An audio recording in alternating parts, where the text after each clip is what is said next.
नमस्कार दोस्तों, स्वागत है आप सभी का डिजिटल तैयारी में। मैं सौरभ भारती आप सभी का हार्दिक स्वागत करता हूं। दोस्तों, बात कर रहे थे हम सामान्य विज्ञान की और हमने लास्ट चैप्टर में बात करी थी मॉलिक्यूल्स एंड एटम्स के बारे में, जिसमें मैंने आपको पीरियोडिक टेबल लास्ट बताई थी और उसी से हम आज आगे शुरू करने वाले। बेसिक कंसेप्ट है दोस्तों, आपको इसको जरूर जानना चाहिए, है ना।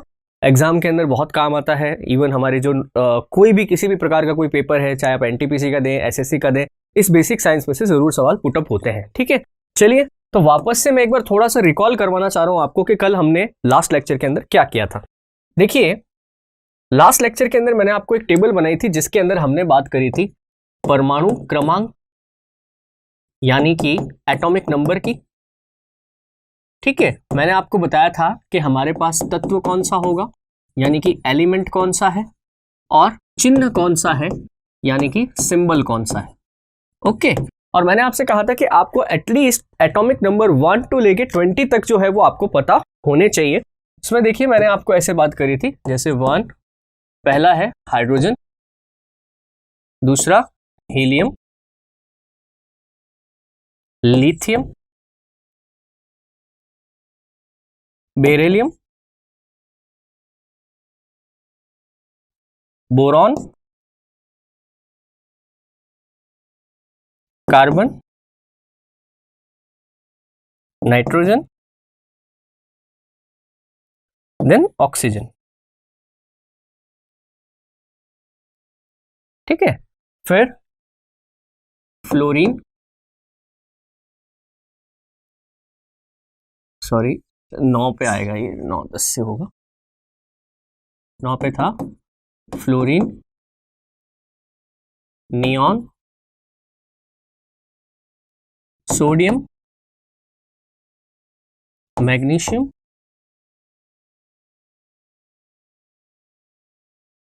Aluminium, silicon, phosphorus, sulphur, chlorine, organ, potassium and last one मैं यहां लिख रहा हूं थोड़ा सा 20 कैल्शियम। लास्ट वन क्या था? कैल्शियम।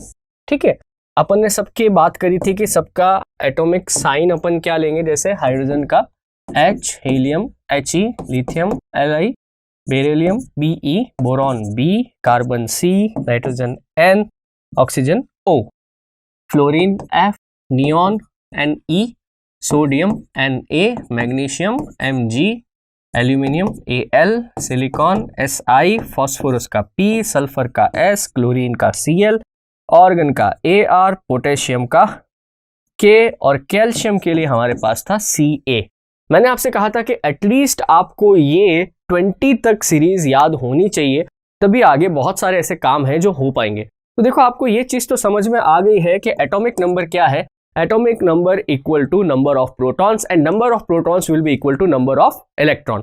मास नंबर यानी कि द्रव्यमान संख्या मैंने आपको बताई थी, जिसके अंदर आपको क्या करना था, प्रोटॉन प्लस न्यूट्रॉन का जो सम होगा वो आपका क्या कहेगा, मास नंबर। कई सारों के मैंने आपको बता दिए थे, जैसे हाइड्रोजन का 1, ठीक है, हीलियम का आपने लिखा था 4, कार्बन का लिखा था आपने 12, 14, 16, सोडियम 23, है ना, सिलिकॉन 28, क्लोरीन का 35, ऑर्गन 40, कैल्शियम 40।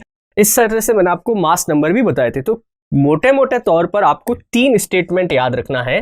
पहला स्टेटमेंट जो आपको याद रखना है कि किसी परमाणु का परमाणु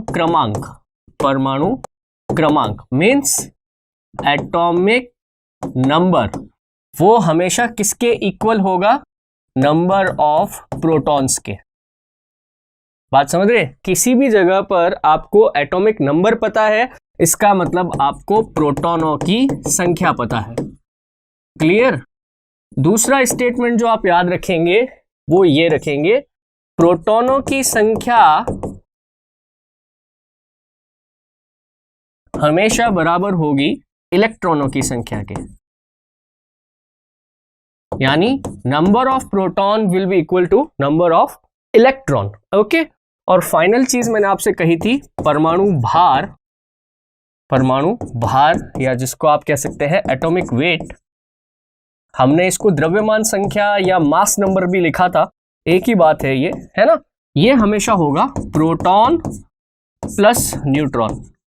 तो देखो यार, ये सब तीनों स्टेटमेंट जो है ये आपको कब तभी काम देंगे जब आपको 1 to लेकर 20 तक जो है ये एटॉमिक नंबर प्लस उसके साथ में उनके जो सिंबल है या जो एलिमेंट्स है वो याद होंगे। अब देखिए, एक बड़ा बेसिक कंसेप्ट आता है, बहुत ही महत्वपूर्ण, इस पे कई एग्जाम में सवाल पूछा गया है। ये कंसेप्ट है समस्थानिक, यानी जिसको अपन बोलते हैं आइसोटोप्स। समस्थानिक या आइसोटोप्स क्या होते हैं, बहुत पूछा जाता है और हमारे डे टू डे लाइफ से भी बहुत जुड़ा हुआ है। पहले तो मैं लिख देता हूं, देखो, ऐसे तत्व जिनका परमाणु क्रमांक तो समान हो पर परमाणु भार एटॉमिक वेट असमान हो। ठीक है, ऐसा भी लिख सकते हो, same atomic number but different atomic weight.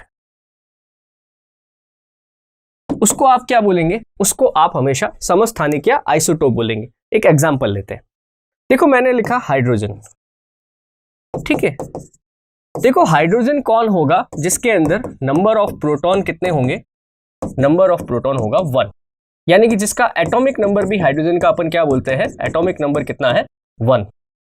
ठीक है, पर देखो हाइड्रोजन जो है ऐसे अपने पास 3 मिलते हैं, अपन को 3 हाइड्रोजन एटम मिलते हैं जिनके अंदर नंबर ऑफ प्रोटॉन तो हमेशा सेम रहता है परंतु उसका मास नंबर जो है वो डिफरेंट डिफरेंट हो जाता है। जैसे देखो मैं लिखता हूं 1H1, 1H2 और 1H3।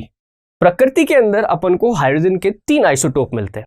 अब देखो 1H1, इसका मतलब ये नीचे जो अपन ने लिखा था ये वाला, ये तो क्या था, एटॉमिक नंबर, और ये जो ऊपर अपन ने लिखा है ये क्या है, मास नंबर या एटॉमिक वेट। अब देखो सबके अंदर आप प्रोटॉन, इलेक्ट्रॉन और न्यूट्रॉन को चेक करिए, जितना एटॉमिक नंबर उतने प्रोटॉन, है ना, जितने प्रोटॉन उतने ही इलेक्ट्रॉन। अब देखो ये ऊपर जो लिखा होता था ये मास नंबर, इसका मतलब था P+N, और ये जो एटॉमिक नंबर है ये क्या है, P, यानी नंबर ऑफ प्रोटॉन्स।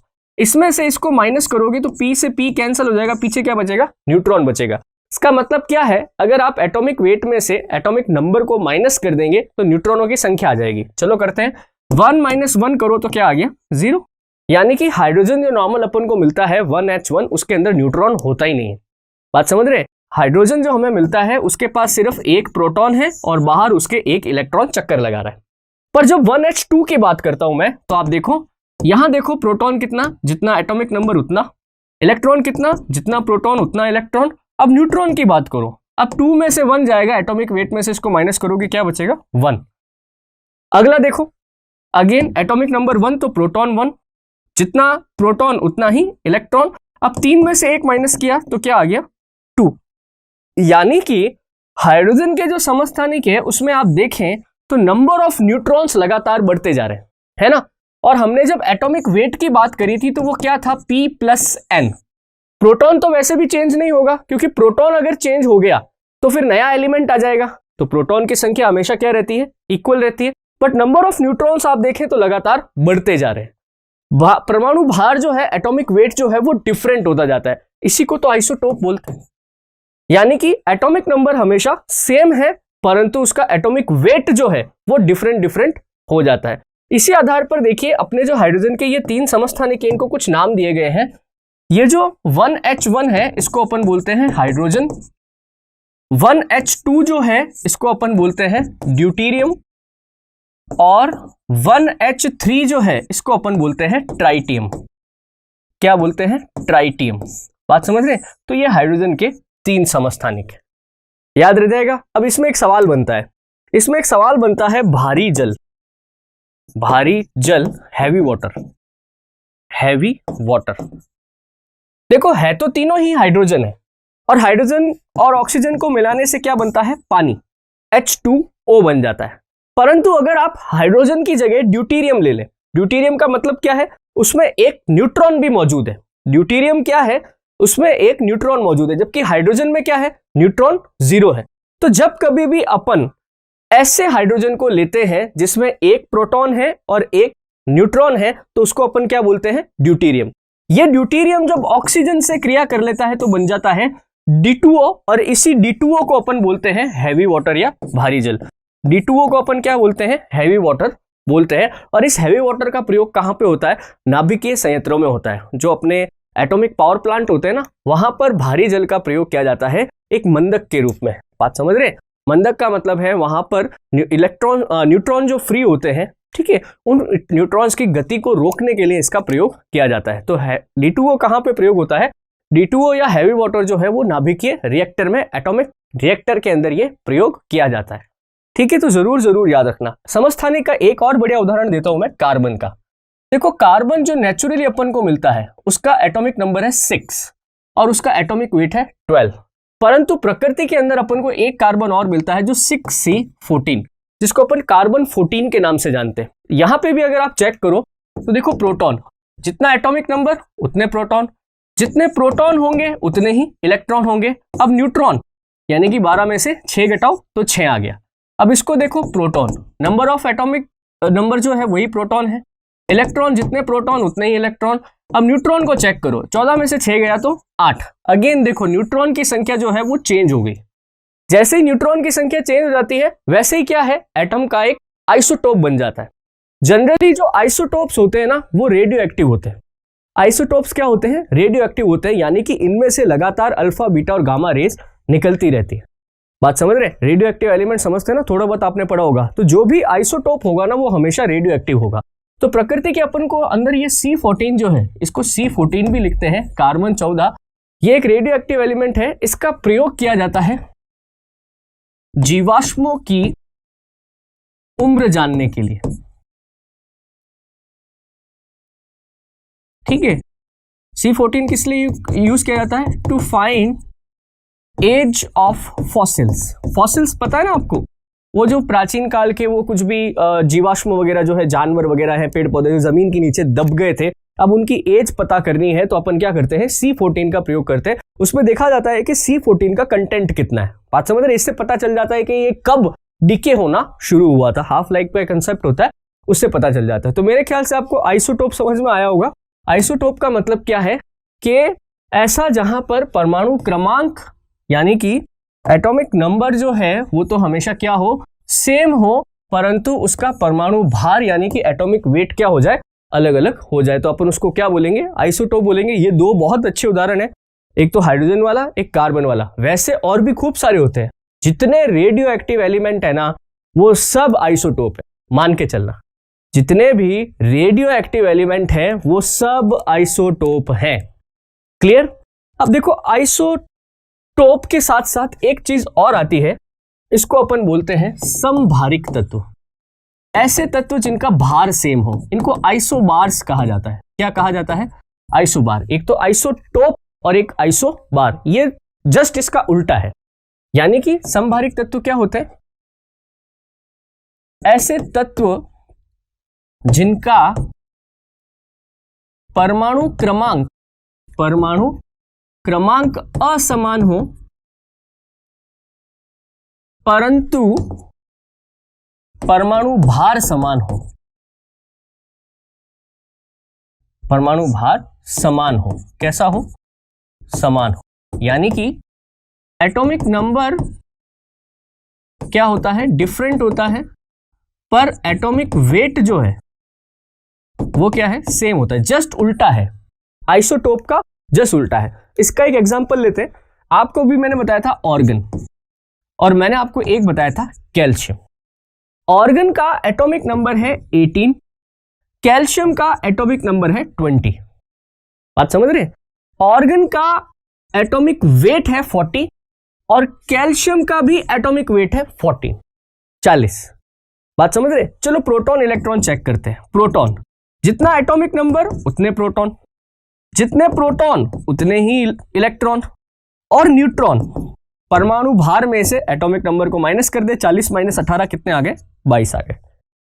इसको चेक करो, प्रोटॉन जितना एटॉमिक नंबर उतने प्रोटॉन, जितने प्रोटॉन उतने ही इलेक्ट्रॉन, और 40 में से 20 माइनस करो तो क्या आ गया, 20 आ गया। बात समझ रहे हैं? अब इसमें क्या हुआ, बाई चांस ये जो आपका एटॉमिक वेट था इसका फॉर्मूला क्या है, P प्लस N, यानी प्रोटॉन प्लस न्यूट्रॉन की संख्या। अब भाई यहां पे देखो प्रोटॉन कितने थे 18 और न्यूट्रॉन कितने थे 22, तो 18 और 22 कितना आ गया 40। इधर देखो प्रोटॉन कितने थे 20 और न्यूट्रॉन भी कितने थे 20, तो क्या आ गया 40। By chance proton plus neutron का कॉम्बिनेशन ऐसा बन गया कि उनका जो टोटल आया वो सेम आया, परमाणु भार सेम आया। इसका मतलब ये नहीं है कि उसमें प्रोटॉन सेम होने चाहिए या न्यूट्रॉन सेम होने चाहिए, नहीं। आप देखिए तो एक में प्रोटॉन 18 थे, न्यूट्रॉन 22 थे, एक में प्रोटॉन 20 थे तो न्यूट्रॉन भी 20 थे। बात समझ रहे? कुछ इस प्रकार से इनका कॉम्बिनेशन आया प्रोटॉन प्लस न्यूट्रॉन का कि इनका जो टोटल है वो एक जैसा आ गया। तो ये कोई प्रॉपर्टी तो नहीं है, बट आइसोबार भी एक कंसेप्ट है, इससे होता कुछ नहीं है ना। तो ये कोई जरूरी है कि वो इनके अंदर कुछ समानताएं होंगी, जैसे ऑर्गन गैस है और कैल्शियम बिल्कुल ही अलग है, कैल्शियम गैस नहीं, कैल्शियम सॉलिड है। बात समझ रहे? दोनों में कोई मेल ही नहीं है ना। ना ही इनकी केमिकल प्रॉपर्टीज मिलती है, ना ही इनकी फिजिकल प्रॉपर्टीज मिलती है। तो आप ऐसा नहीं कह सकते कि कोई आइसोबार है तो उनके अंदर कोई सिमिलरिटीज होंगी, नहीं। आइसोटोप के अंदर ये सिमिलरिटीज होती है कि वो सब रेडियो एक्टिव होते हैं, यहां पे ऐसा कुछ नहीं है। बाई चांस ऐसा हुआ कि इनका जो टोटल था प्रोटॉन प्लस न्यूट्रॉन का वो एक जैसा आ गया। बात समझ रहे? इससे कोई खास फर्क नहीं पड़ता, बट एक कंसेप्ट आ जाता है आइसोबार का। तो आइसोटोप एंड आइसोबार्स ये दोनों आपको याद रखने हैं। समस्थानिक जिनका स्थान सेम है, स्थान मतलब एटॉमिक नंबर। समभारिक जिनका भार सेम है, भार मतलब परमाणु भार। ठीक है, चलो देखो अभी तक मैंने आपसे जो बात करी ना वो सिर्फ अपनी सारी रामायण कहां घूम रही थी, proton neutron proton neutron proton neutron, पर इलेक्ट्रॉन को अपन ने यहां पे अभी तक कंसीडर नहीं किया है। तो अब अपन बात करते हैं ये इलेक्ट्रॉन जो है ये कैसे रहते हैं। आप सब जगह कह रहे हो कि साहब 20 प्रोटॉन है 20 इलेक्ट्रॉन है, तो ये 20 इलेक्ट्रॉन रहते कैसे? आपने कह दिया प्रोटॉन और न्यूट्रॉन तो हमेशा नाभिक में रहेंगे, न्यूक्लियस में रहेंगे, तो इलेक्ट्रॉन कहां रहता है? देखिए अब अपन करते हैं परमाणु में इलेक्ट्रॉन भरने का क्रम। Order to fill electrons in atom, order to fill electron in atom. देखो सबसे पहली बात तो क्या है, आपको एक दो चीजें याद रखनी पड़ेंगी। पहली बात यह है कि इलेक्ट्रॉन हमेशा नाभिक के चारों ओर चक्कर लगाते हैं।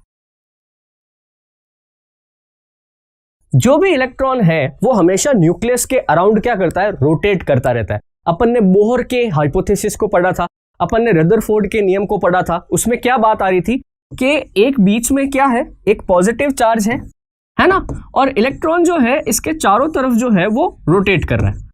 चलो ठीक है, अब बात आती है कि साहब ये सारे इलेक्ट्रॉन क्या एक ही जगह पर एक ही साथ रोटेट करते हैं या कुछ अलग अलग बात है? देखो नाभिक से जितना दूर जाते हैं ना, जैसे जैसे आप न्यूक्लियस से दूर जाओगे वैसे वैसे क्या होगा, प्रोटॉन और इलेक्ट्रॉन के बीच में जो बल काम कर रहा है, जो फोर्स काम कर रहा है वो कमजोर होता जाएगा।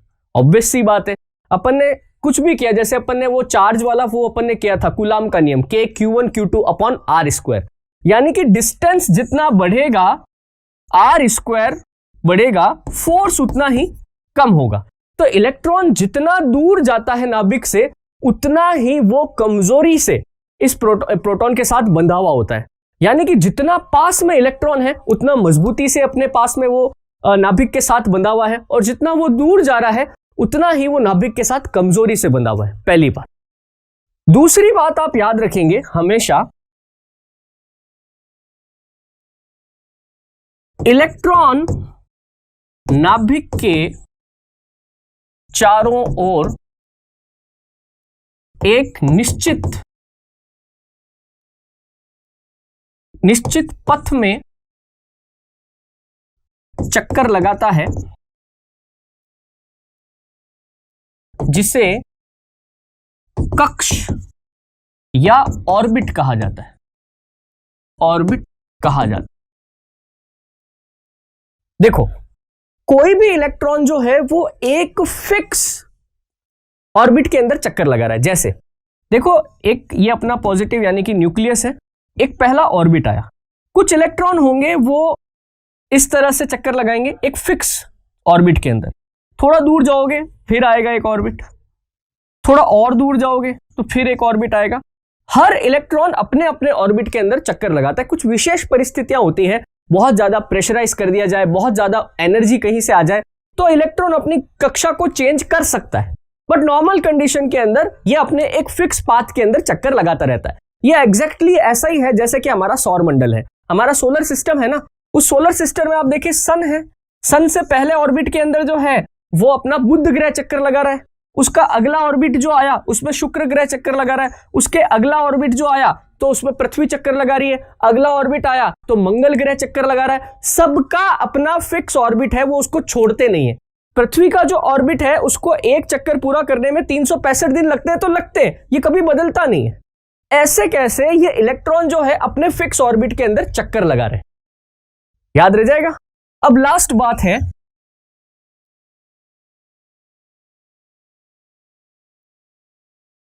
कि एक ऑर्बिट के अंदर कितने इलेक्ट्रॉन चक्कर लगाएंगे। तो देखो, प्रत्येक कक्ष या ऑर्बिट में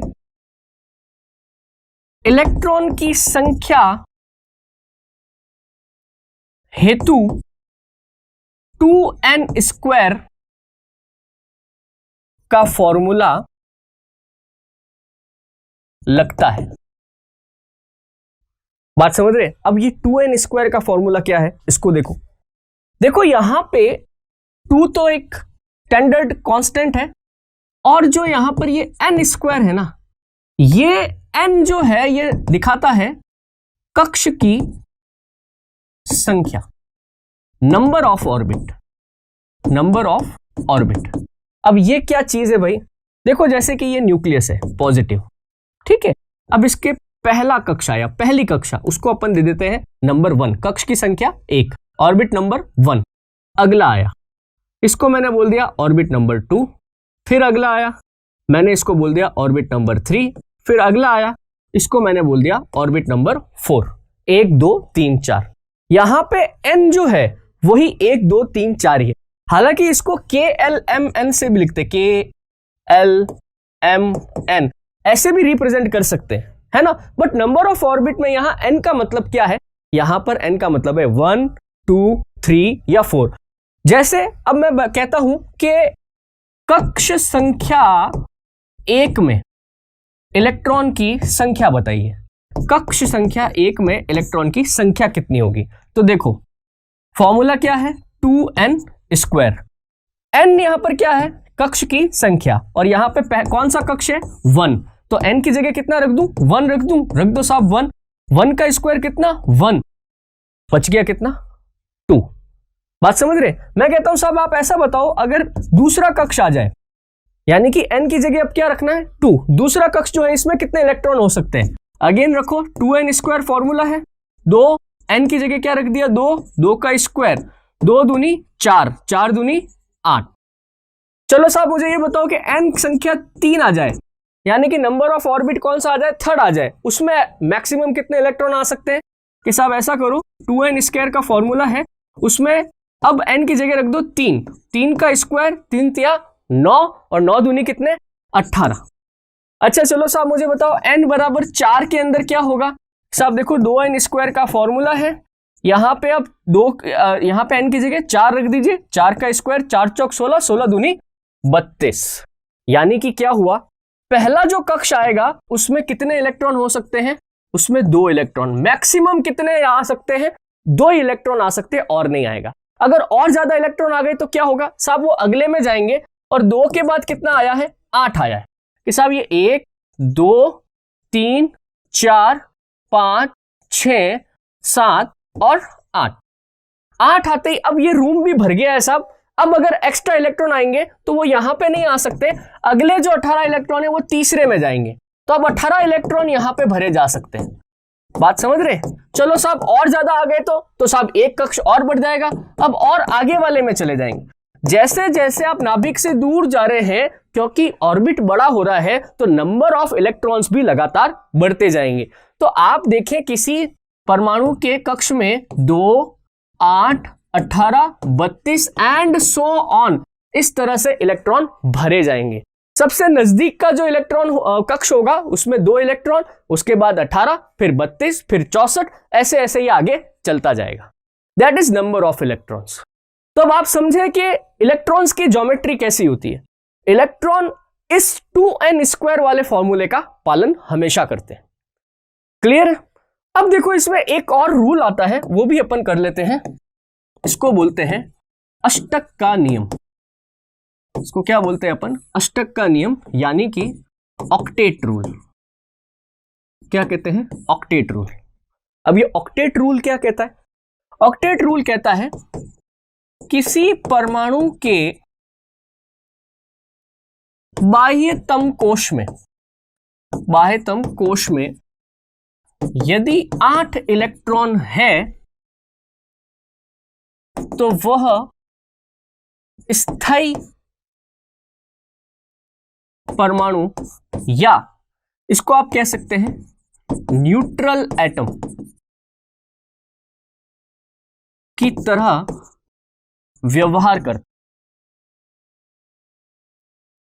देखो ये कहना क्या चाहता है, इसकी एक और डेफिनेशन भी है। किसी भी परमाणु के बाह्यतम कोश में 8 इलेक्ट्रॉन हो सकते हैं। There can be maximum 8 electron will be in a orbit of an atom. बात समझ रहे? हालांकि वो 32 और 18 वो भी ठीक है, बट आपसे कभी पूछ ले किसी परमाणु के बाह्यतम कोश में कितने अधिकतम इलेक्ट्रॉन हो सकते हैं, तो आप 8 बोलिए, क्योंकि रूल किसका है? ऑक्टेट रूल ही कहलाता है ना। अब ये कहना चाहता है, इसका मतलब क्या है कि अगर देखिए किसी परमाणु के बाह्यतम कोश में 8 इलेक्ट्रॉन नहीं है तो वो रिएक्शन करता है। वो क्या करता है? वो कोशिश करता है कि किसी भी तरह से मेरे बाहर के ऑर्बिट के अंदर क्या हो, कोई ना कोई एक इलेक्ट्रॉन या जितने मेरे पास कमी है वो या तो मेरे पास आ जाए या फिर वो किसी और को दे दे। अब जब भी परमाणु अपना स्थायित्व प्राप्त करना चाहता है, स्टेबिलिटी प्राप्त करना चाहता है, तो वो इलेक्ट्रॉन का आदान प्रदान करता है, एक्सचेंज करता है, और इसी से केमिकल बॉन्डिंग होती है, यानी कि रिएक्शन बनती है। देखो आज एक एग्जांपल देता हूं मैं। आप में हम सब लोग क्यों भाग रहे हैं? ताकि हमको स्टेबिलिटी मिले, हमें स्थायित्व मिले, हमारे पास एक फिक्स सरकारी नौकरी हो, हम उस सरकारी नौकरी में महीने की हमारी तनख्वाह फिक्स आती रहे, सब ठीक है। जब तक हमारी नौकरी नहीं लगती हमें लगता है हम स्टेबल नहीं है ना, इनकम का सोर्स नहीं होता तो हम स्टेबल नहीं होते, हम भागते रहते हैं। पर जिस दिन हमारी नौकरी लग जाएगी तो थोड़ी हमारे में स्टेबिलिटी आ जाएगी, बहुत सारी चीजें, बहुत सारा बोझ हमारा उतर जाएगा। ऐसे कैसे एक एटम भी ऐसे ही व्यवहार करता है, जब तक उसकी स्टेबिलिटी नहीं आती है तब तक वो अपने आसपास ढूंढता रहता है कि मेरे ऑर्बिट में 8 इलेक्ट्रॉन हो जाएं। इसके लिए मेरे पास बेस्ट पॉसिबल चीज क्या है? या तो मैं किसी से इलेक्ट्रॉन ले लूं जितने मेरे घट रहे हैं, या फिर किसी को और को अगर चाहिए तो मैं ये बाहर के जो मेरे एक्स्ट्रा इलेक्ट्रॉन है किसी को दे दूं। बट मेरे आउटर मोस्ट ऑर्बिट में 8 से ज्यादा इलेक्ट्रॉन नहीं होना चाहिए, या फिर मेरा जो ऑक्टेट है वो कंप्लीट होना चाहिए, जितने मैक्सिमम इलेक्ट्रॉन आ सकते हैं वो वहां पर आ जाए, अब किसी की जगह नहीं रहे, तब मैं स्टेबल हो जाऊंगा। और इसी स्टेबिलिटी के लिए जब ये इलेक्ट्रॉन एक्सचेंज होता है तो क्या होता है? केमिकल रिएक्शंस होती है और बॉन्डिंग होती है। तो अगली जो चीज मैं आपको बताऊंगा वो मैं यहीं से शुरू करूंगा, जिसको अपन बोलते हैं रासायनिक बंध। रासायनिक बंध, इसको बोलते हैं अपन केमिकल बॉन्ड। क्या बोलते हैं? Chemical bond. ठीक है, देखो केमिकल बॉन्ड अब ऐसे तो कई सारे हो सकते हैं, बट अपने स्तर पे अपन 10th तक जो पढ़ के आते हैं ना, वो 2 तरह के होते हैं। पहला जो बॉन्ड है उसको बोलते हैं अपन आयनिक बंध। उसको क्या बोलते हैं अपन? आयनिक बंध या आयोनिक बॉन्ड। इसको क्या बोलते हैं? Ionic bond. ठीक है, दूसरा होता है कोवेलेंट बॉन्ड, है ना, उसको भी अपन अलग से समझेंगे। पहले आप आयनिक बंध को समझ लो, आयनिक बॉन्ड को समझ लो।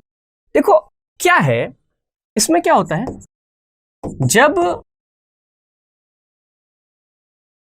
2 परमाणुओं में इलेक्ट्रॉन का प्रत्यक्ष हस्तांतरण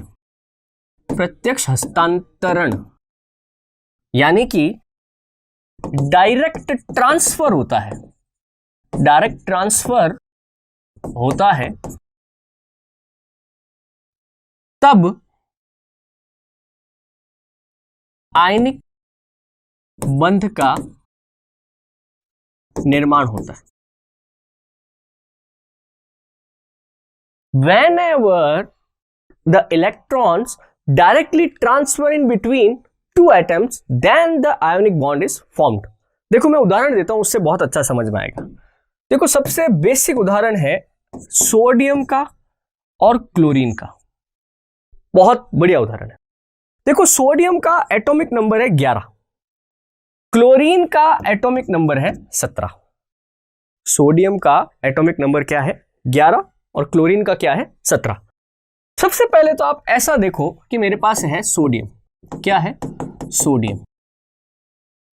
सोडियम का एटॉमिक नंबर कितना 11, तो प्रोटॉन कितने होंगे सोडियम में 11 और इलेक्ट्रॉन भी कितने होंगे 11, क्योंकि अगर आपको एटॉमिक नंबर पता है तो आपको इलेक्ट्रॉन की संख्या भी पता है। चलो ठीक है, अब आप मुझे ये बताओ कि अगर मैं ये देखूं कि सोडियम के हर ऑर्बिट के अंदर कितने कितने इलेक्ट्रॉन है, तो देखिए सबसे पहला ऑर्बिट आएगा, सबसे पहला ऑर्बिट। अभी अपन ने 2n² वाला फॉर्मूला देखा था। 2n² फॉर्मूले के अलावा n = 1 है तो टोटल नंबर ऑफ इलेक्ट्रॉन कितने हो सकते हैं 2 हो सकते हैं। यानी कि सोडियम के अंदर जो पहला ऑर्बिट होगा उसके अंदर मैक्सिमम इलेक्ट्रॉन कितने 2, तो चलो भर दो, ये आ गए 2 इलेक्ट्रॉन। अब 2 से ज्यादा इलेक्ट्रॉन ये लेगा नहीं क्योंकि जगह ही इतनी, तो क्या करें आगे चलो नेक्स्ट ऑर्बिट बताओ साहब। चलो भाई ये आया नेक्स्ट ऑर्बिट। अच्छा अब मुझे बताओ कि जब n = 2 था तो 2n² के अंदर अगर अपन यहां पे 2 रख देते थे, 2 दूनी 4 और 4 दूनी 8, यानी कि n = 2, यानी कि जो सेकंड नंबर वाला ऑर्बिट है उसके अंदर कितने इलेक्ट्रॉन आ सकते हैं 8 इलेक्ट्रॉन आ सकते हैं। तो भर दो 8 इलेक्ट्रॉन, 1 2 3 4 5 6 7 और 8। चलो 2 मैंने पहले भर दिए, 8 मैंने बाद में भर दिया, है ना। टोटल नंबर ऑफ इलेक्ट्रॉन कितने थे कि साहब 11 इलेक्ट्रॉन थे। आपने भर कितने दिए कि साहब एक में 2 भर दिए और एक में 8 बच दिए, तो 11 थे और 8 और 2 10 मैंने भर दिए, 1 इलेक्ट्रॉन मेरा बच गया है। तो देखो यहां पे वो ऑक्टेट रूल काम आता है। ऑक्टेट रूल क्या कहता है कि आप चाहकर भी जितने number maximum number of electron किसी ऑर्बिट में भरे जा सकते हैं, आप उससे ज्यादा भर ही नहीं सकते। अगर हमने कहा कि आप पहले ऑर्बिट में 2 इलेक्ट्रॉन भर सकते हैं तो 2 ही भर सकते। अगर हमने कहा कि आप अगले वाले में 8 इलेक्ट्रॉन भर सकते हैं तो 8 ही भर सकते हैं। ऐसा नहीं कि साहब एक ही तो इलेक्ट्रॉन है थोड़ा सा एडजस्ट कर लो ना, नहीं, 8 मतलब 8। अब 1 इलेक्ट्रॉन चाहिए तो इसको अगले ऑर्बिट में जाना पड़ेगा। अगला ऑर्बिट आ गया, ये आ गया अगला ऑर्बिट और इसने जो 1 इलेक्ट्रॉन बचा था वो यहां भर दिया। तो पहले ऑर्बिट में 2, अगले में 8 और 1। ठीक है, इसको बोलते हैं इलेक्ट्रॉनिक विन्यास। इसको क्या बोलते हैं इलेक्ट्रॉनिक विन्यास। कभी आपसे पूछ ले कि सोडियम का इलेक्ट्रॉन कॉन्फ़िगरेशन क्या है, what is the electron configuration, electronic विन्यास क्या है, तो आप कहेंगे 2 8 1। यह है सोडियम का इलेक्ट्रॉनिक विन्यास, यानी कि इलेक्ट्रॉनिक कॉन्फ़िगरेशन। कॉन्फ़िगरेशन समझते हो ना कि कौन सी जगह पर कितने इलेक्ट्रॉन हैं, कि साहब पहले वाले में 2 हैं, दूसरे ऑर्बिट में 8 है और अगले ऑर्बिट में 1 है। चलो अब थोड़ा क्लोरीन पे नजर डालो। किस पे? क्लोरीन पे। क्लोरीन का एटॉमिक नंबर है 17। क्लोरीन का एटॉमिक नंबर क्या है 17, मतलब प्रोटॉन कितने 17 और इलेक्ट्रॉन भी कितने 17। चलो इसका भरो तो। चलो पहला तो मेरा न्यूक्लियस है जिसमें सारे के सारे प्रोटॉन रहते हैं, 17 के 17 प्रोटॉन डाल दिए यहां पे। अब पहला कक्ष आया साहब, पहला कक्ष। पहले कक्ष में आप अधिकतम कितने इलेक्ट्रॉन भर सकते हैं कि सर हम 2 इलेक्ट्रॉन भर सकते हैं। भर दीजिए, 1 यहां भर दिया आपने, 1 यहां भर दिया। चलो अब कि साहब अब अगला कक्ष लेना पड़ेगा क्योंकि 2 से ज्यादा तो यहां आ नहीं सकते। चलो कोई बात नहीं, इसमें अधिकतम कितने भर सकते हो कि सर मैं इसमें 8 भर सकता हूं। भर दो 8,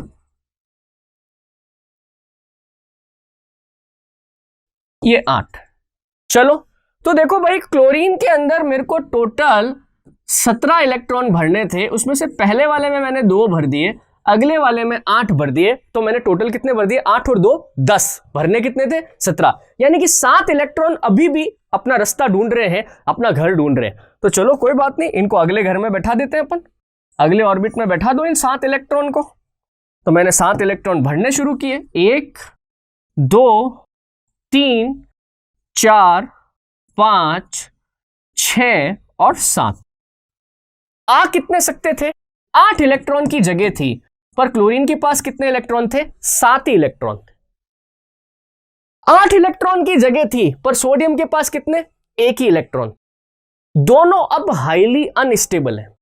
एक चाहता है कि मुझे कहीं से 1 इलेक्ट्रॉन मिल जाए, और 1 इलेक्ट्रॉन अगर यहां पे आ गया तो मैं क्या करूंगा, उसको यहां पे अपने साथ जोड़ के अपना ऑक्टेट कंप्लीट कर लूंगा।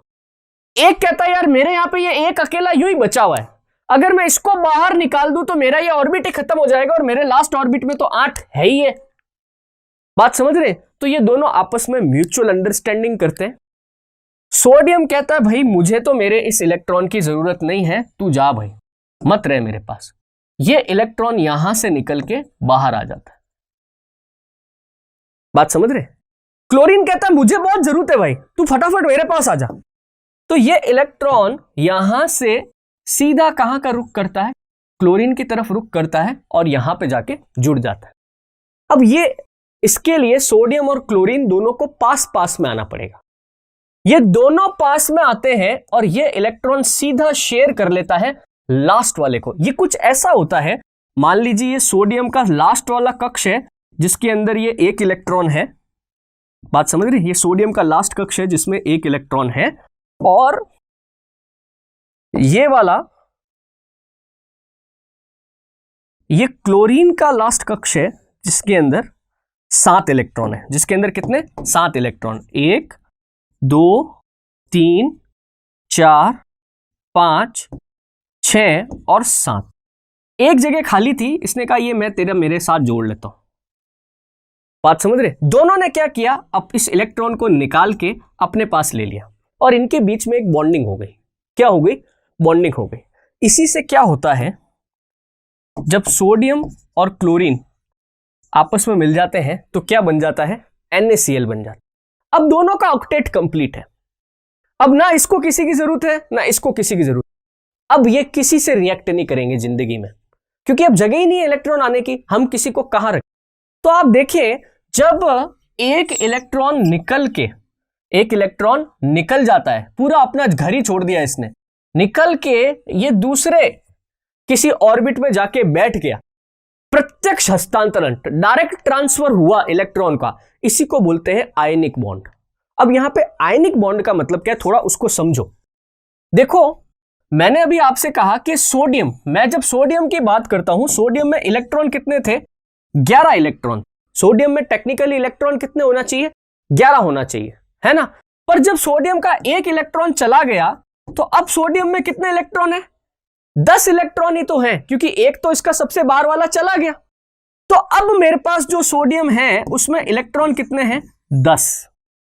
इसलिए अब ये सोडियम एटम तो नहीं रहा। क्यों नहीं रहा, क्योंकि सोडियम एटम के अंदर तो 11 इलेक्ट्रॉन होने चाहिए था ना, पर इसके अंदर तो 10 ही इलेक्ट्रॉन है।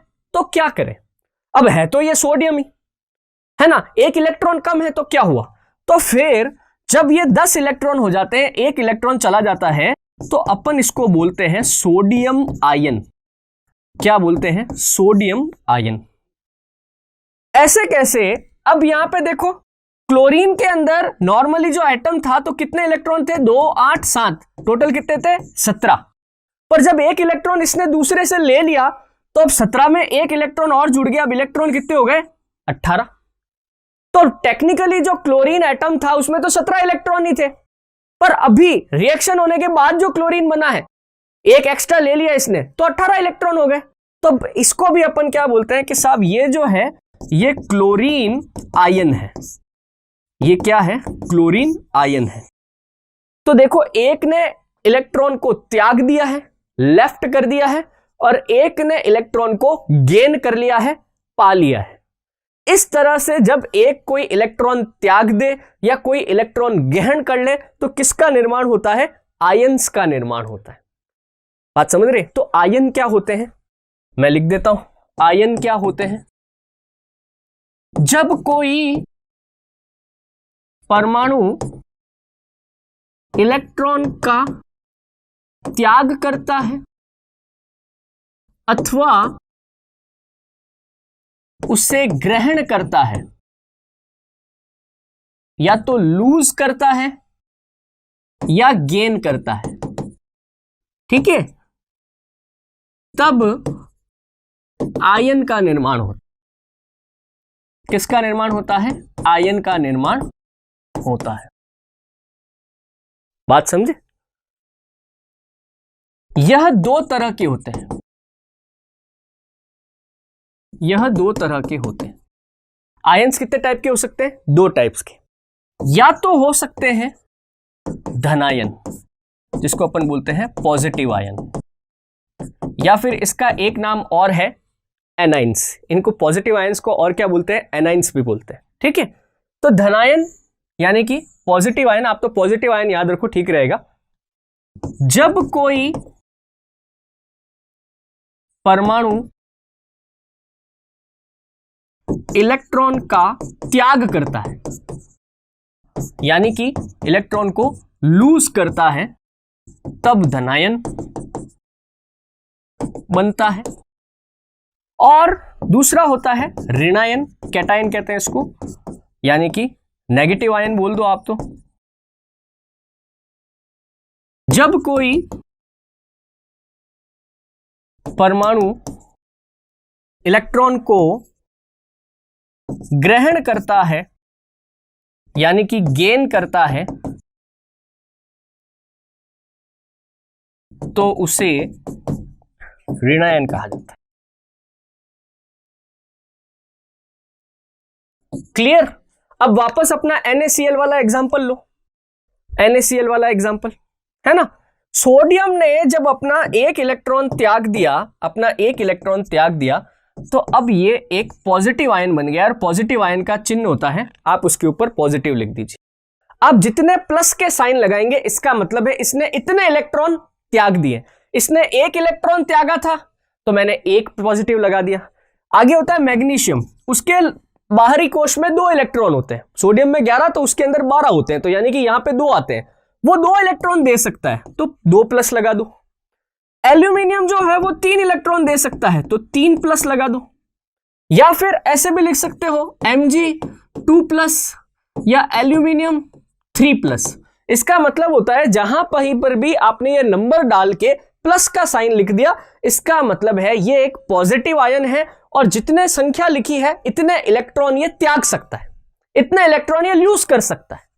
आप क्लोरीन की तरफ आएंगे, क्लोरीन के ऊपर आप ऐसे माइनस लगा दीजिए इधर राइट हैंड साइड में। इसका मतलब है क्लोरीन 1 इलेक्ट्रॉन ले सकता है। बात समझ रहे? अभी यहां पे क्लोरीन से पहले अगर सल्फर होता, वो -2 हो जाता, 2 इलेक्ट्रॉन ले सकता है, ठीक है। तो कोई भी एलिमेंट, तत्व जितने इलेक्ट्रॉन लेने या देने की क्षमता रखता है, वह उसकी संयोजकता या वैलेंसी कहलाती है। अब ये नया शब्द आ गया, इसको लिख देता हूं मैं, संयोजकता। संयोजकता यानी कि वैलेंसी। कोई तत्व जितने इलेक्ट्रॉन लेने या देने की क्षमता रखता है,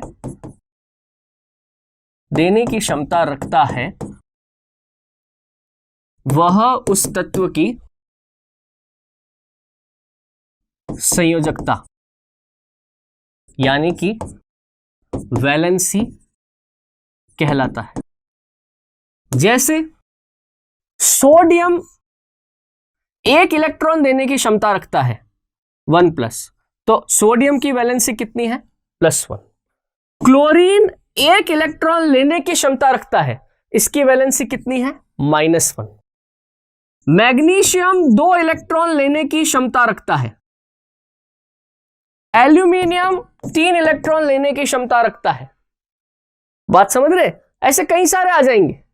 तो जितना इनके ऊपर आपने ये नंबर लिख दिया है, प्लस लिख दिया मतलब ये इलेक्ट्रॉन छोड़ेगा, त्यागेगा, माइनस लिख दिया इसका मतलब ये इलेक्ट्रॉन एक्सेप्ट करेगा।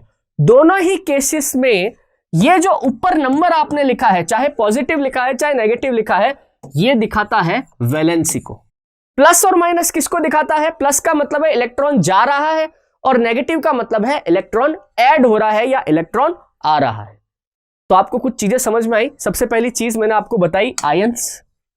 आयंस जैसे ही इलेक्ट्रॉन को आप लूज करेंगे या गेन करेंगे तो आयन का निर्माण होगा।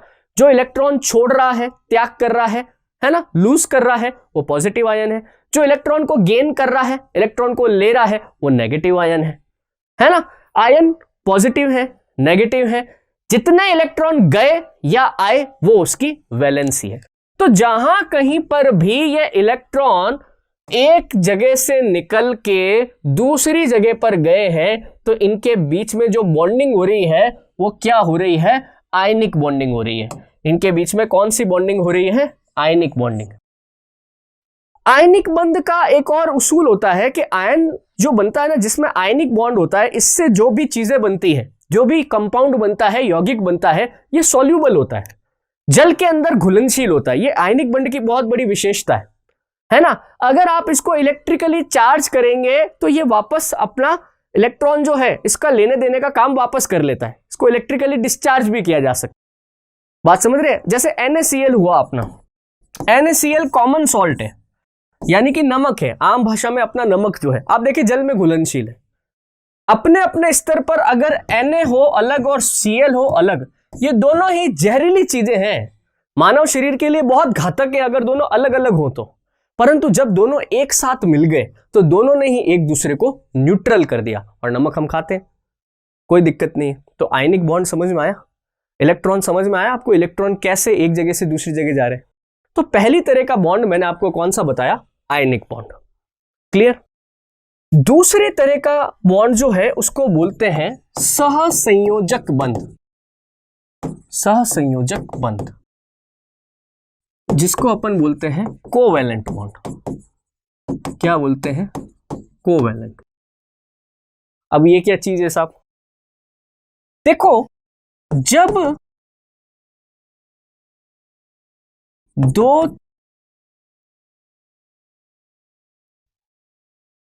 दो परमाणुओं के मध्य इलेक्ट्रॉन का साझा मतलब पार्टनरशिप,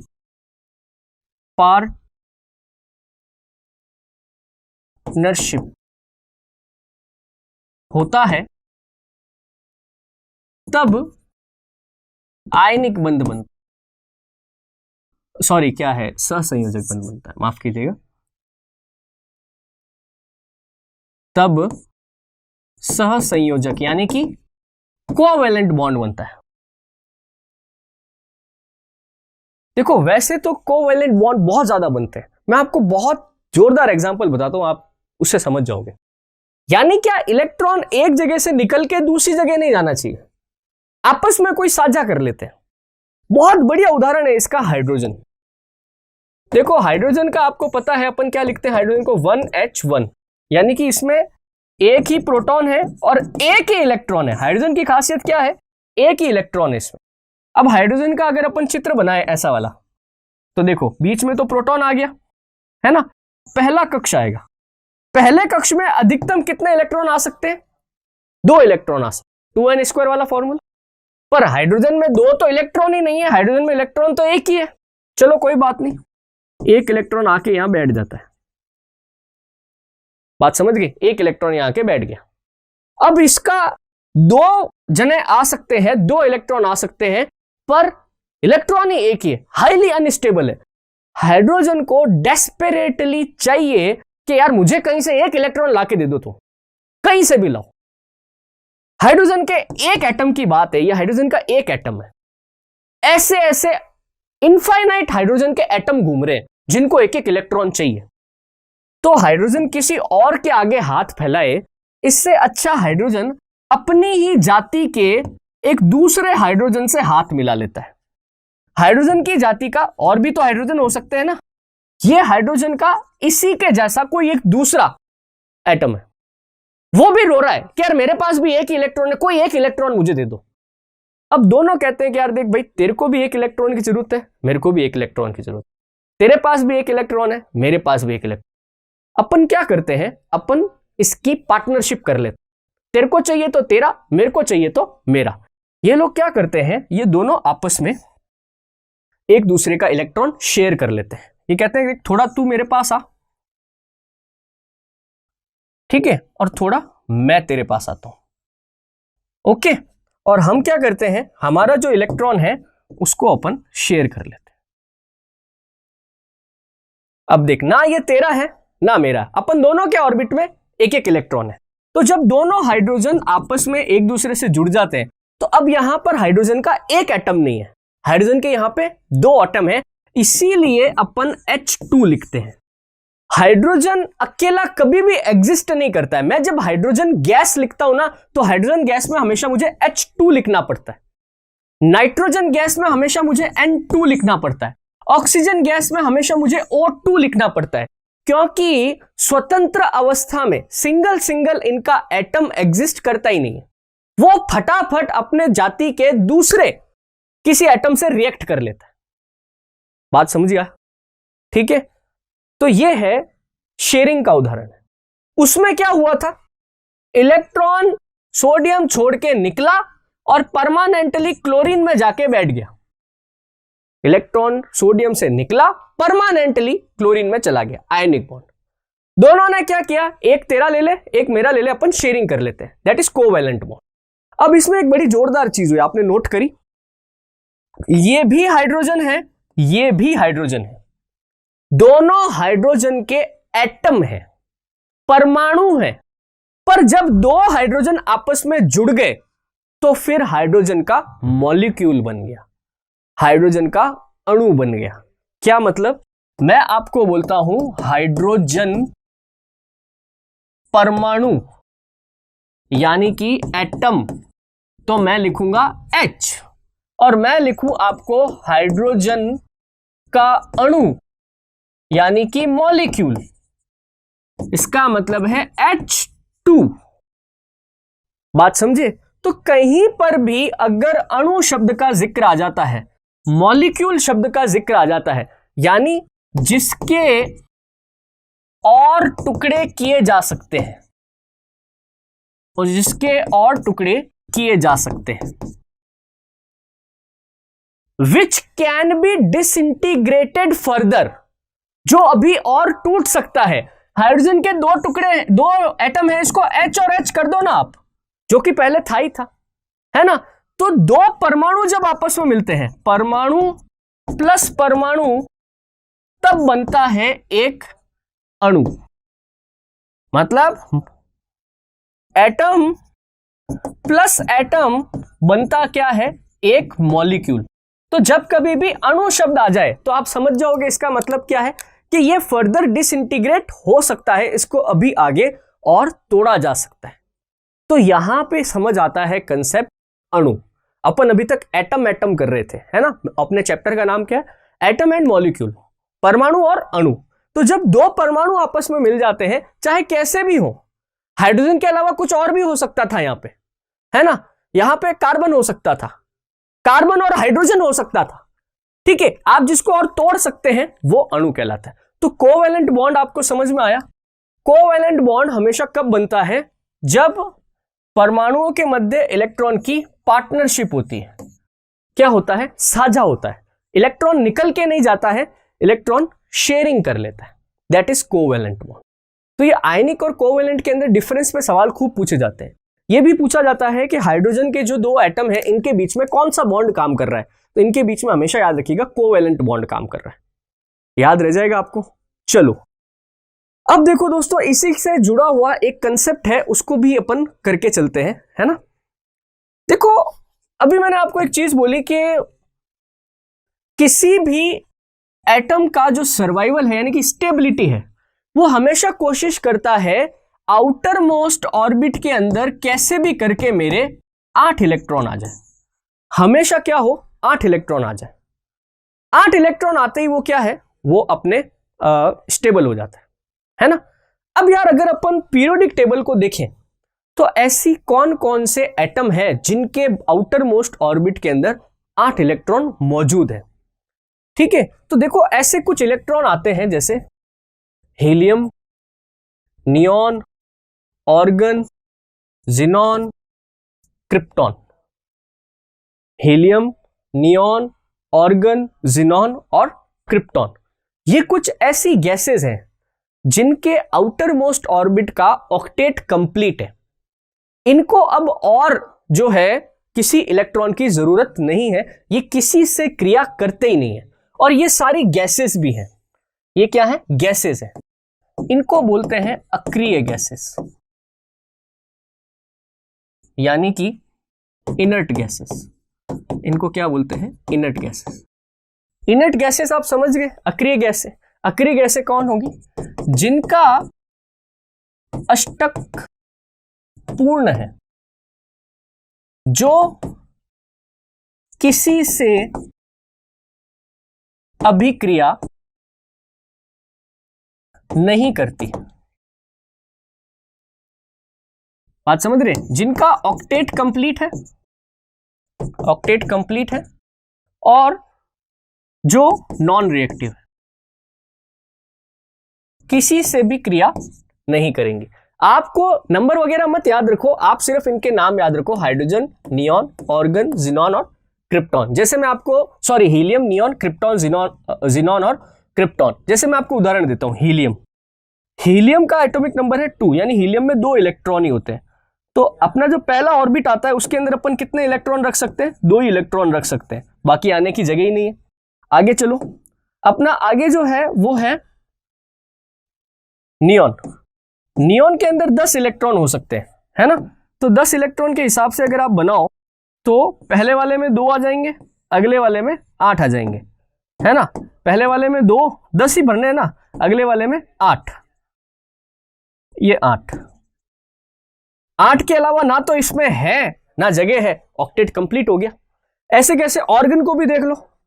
ऑर्गन का जो एटॉमिक नंबर है, ऑर्गन का है 18, ठीक है? अब इसको बना के देखो एक बार तुम, ऑर्गन को बना के देखो। पहले में 2, दूसरे में 8, फिर 8, यही तो होता है भाई। भर के देख लो, पहले में भर दिए 2, टोटल कितने भरने थे? 18 भरने थे। पहले में भर दिए 2, अगले में भर दिए 8,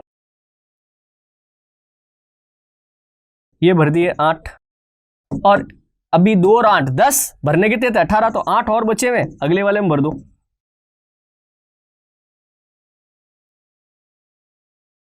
ये 8 और।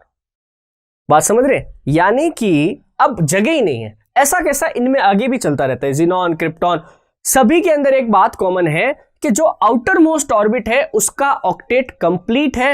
यहां पर किसी भी के आने की जगह है ही नहीं, कोई भी आएगा ही नहीं।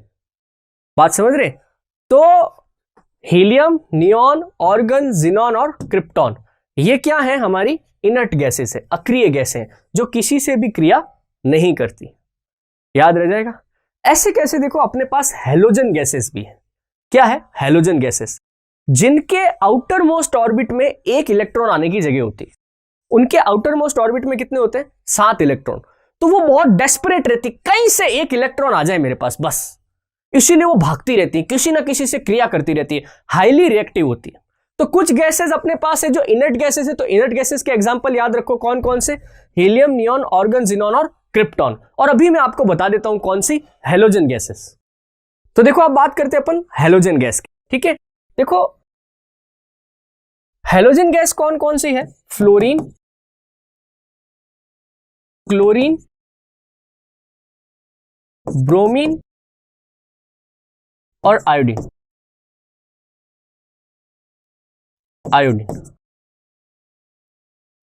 ठीक है? फ्लोरीन, क्लोरीन, ब्रोमीन और आयोडीन। ठीक है? इनको अपन क्या बोलते हैं? इनको अपन बोलते हैं हैलोजन गैसेस।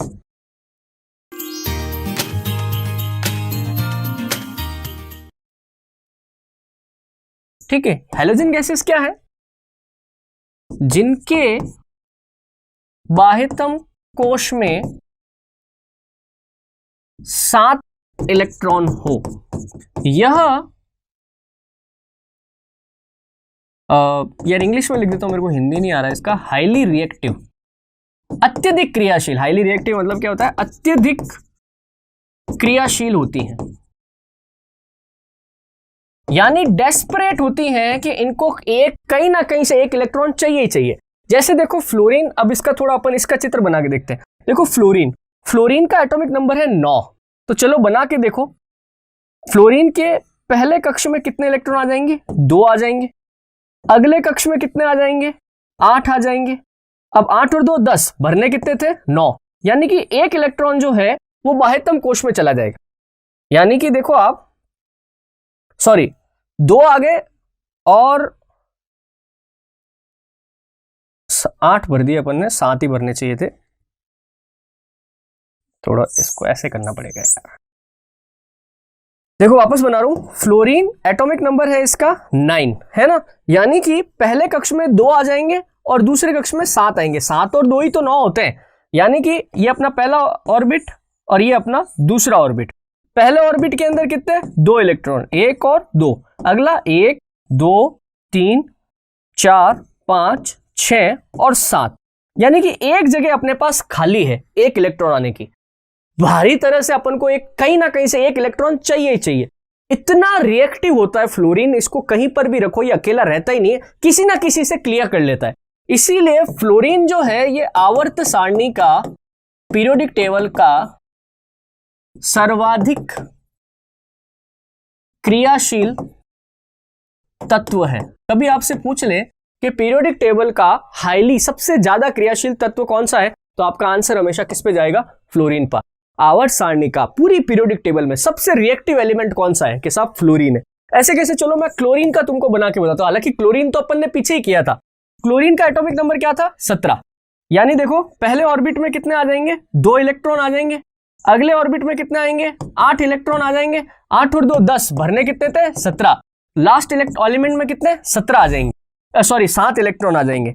यानी कि लास्ट ऑर्बिट में 1 2 3 4 5 6 और 7, एक की जगह हमेशा खाली रहेगी। तो जब कभी भी किसी भी एटम के लास्ट ऑर्बिट के अंदर 7 इलेक्ट्रॉन होते हैं, वो हाईली रिएक्टिव होती हैं। और ये गैसेस जो है फ्लोरीन, क्लोरीन, ब्रोमीन, आयोडीन, ये सीधी रहती ही नहीं है। मतलब जैसे ही कोई मौका मिला ये हाथों हाथ उससे रिएक्शन कर लेती है। ओके, तो अपन ने कंसेप्ट लिया किसका? हैलोजन गैसेस का और इनर्ट गैसेस का। ओके, तो दोस्तों ये हमारा अणु और परमाणु वाला कंप्लीट टॉपिक है। देखो वैसे मैं बहुत डीप में जा सकता हूं दोस्तों, ठीक है, बट मैं हमेशा एक चीज सोच के चलता हूं, हमें जो एग्जाम क्रैक करना है, क्लियर करना है, उतनी ही जानकारी रखी जाए। अगर आप एग्जाम का लेवल बढ़ाते हैं तो जरूर आपको अपने पढ़ने का स्तर बढ़ाना चाहिए, नो डाउट। बट अगर आप एनटीपीसी जैसा एग्जाम दे रहे हैं, एसएससी जैसा एग्जाम दे रहे हैं, तो इससे ज्यादा आगे जाने की जरूरत पर्टिकुलर मुझे महसूस नहीं होती। मैंने एग्जाम दिए हैं, इस वजह से अपने अनुभव के आधार पर मैं आपसे बात शेयर कर सकता हूं। तो दोस्तों आप ये एटम और मॉलिक्यूल वाला चैप्टर पूरा 0 से पढ़िए। आप अपने शॉर्ट नोट्स बनाइए। इसीलिए मैं जानबूझ के यहाँ पे इतना पूरा लंबा लंबा लिखता हूं, नहीं तो मुझे लिखने की जरूरत नहीं थी, मैं डायरेक्ट लेक्चर देके भी जा सकता था। मैं ये चाहता हूं आप अपने शॉर्ट नोट्स तैयार करें, बात समझ रहे हैं? तो मेरे ख्याल से आप लगातार अपने शॉर्ट नोट्स भी बना रहे होंगे, आपको इससे फायदा भी हो रहा होगा। आपके कमेंट मुझे मिलते हैं, नो डाउट, वो अच्छा है, सब कुछ ठीक है, बिल्कुल ठीक चल रहा है मामला, और करते रहिए। अभी कुछ 2 क्लासें हमारी और कुछ बच रही हैं, उसमें मैं फिर से आपसे चर्चा करूंगा, जिसके अंदर हम और थोड़ा सा केमिस्ट्री की बात करेंगे, हम कार्बन की बात करेंगे, कार्बन और इसकी कंपाउंड्स की बात करते हैं, है ना। उसमें थोड़ा और अपन को जानकारी मिलेंगी, बेसिक कंसेप्ट मिलेंगे। इस लेक्चर में दोस्तों इतना ही, मिलता हूं वापस नेक्स्ट लेक्चर में, तब तक के लिए धन्यवाद। Please like, share, subscribe digital तैयारी।